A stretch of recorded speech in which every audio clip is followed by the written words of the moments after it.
welcome to Drew's Brew Reviews. I'm going to be having a beer today that I've been looking forward to. This is a beer from Van Steenberge. They do a number of beers that a lot of people, I think, when they first have Belgians, these are the brewers that they have them from. The Augustins, the Perrot. A lot of people love that beer. It's a great Belgian to have. And then what this one's based on, which is the Gulden Draak. Gulden Draak is a Belgian strong dark ale, and is actually named Gulden Draak for the golden dragon on the Belfry of Ghent, which is in the same area that this beer is brewed in. Now, what makes this one special is it's Gulden Draak, but it's aged in whiskey barrels. It's part of the Brewmaster's edition, and the brewer that made this, Jeff Verselli, is the 7th generation brewer at Van Steenberge. He did this pretty much to honor the 230th anniversary of the brewer and in honor of his late grandfather, Joseph Van Steenberge.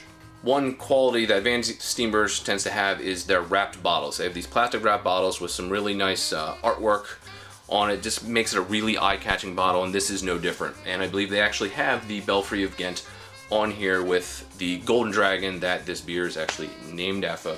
The ABV of it is 10.5%, which is exactly the same as the non-whiskey barrel-aged version, so no difference there. The serving temp for this is a little bit on the cooler side. I'm probably going to do around 50 degrees, and the availability, I'm assuming, since this is a Brewmaster's edition, is going to be limited, so this most likely is going to be a one-off. Another important factor here is the cost.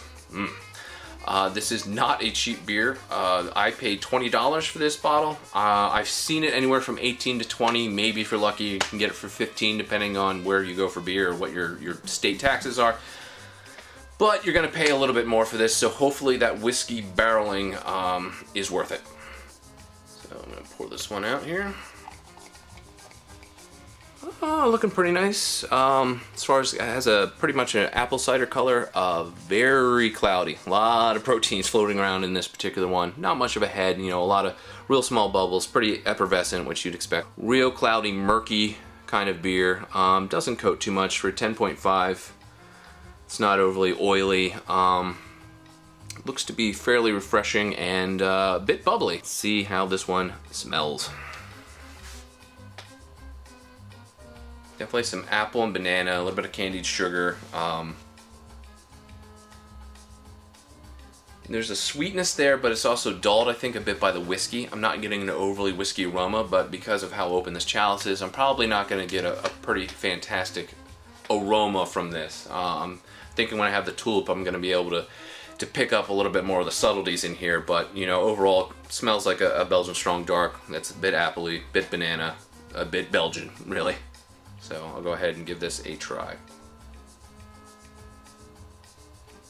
It's a fairly mellow beer.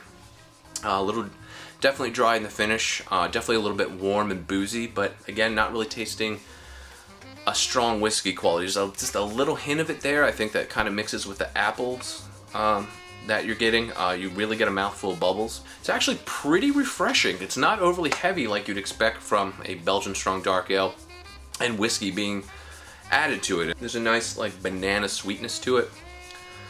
Really dry. I think that's why I'm having just a slight difficult time picking out the individual elements. It's because when I'm drinking it, it's just kind of going away. Doesn't really have a tanginess to it. It doesn't have, you know, that kind of stronger dried fruit quality that, you know, Gulden Draak can have. The whiskey quality is nice. It's not predominantly featured like I would hope it would be. So getting that extra little kind of complexity in there it's welcome. Now, is it $20 welcome?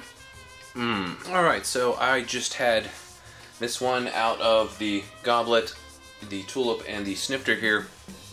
Really didn't change that much. It's kind of surprising. I think out of the snifter, I got just a little bit of like a musty wood, and the kind of a clovey spice came through just a touch more than it did out of these, but I'd say any of these glasses are perfectly fine to have this beer. It's not going to affect the taste or the aromatics or enjoyment of this beer very much at all. Good beer, a fine beer, maybe not so much a Belgian strong dark. It might have more characteristics with a pale or a quad with some of the fruitiness that's there, but it's not really that strong. Now, nowhere near as sweet as a quad. It's much drier, much more kind of simple taste, where the whiskey is just so light that maybe at best on the finish you're getting a little bit of that whiskey spice. Really, it just marries into the actual flavor so much that it adds a note to it, but not much of one. Now, if that sounds like that's worth $20 or $18 to you, then absolutely go for it.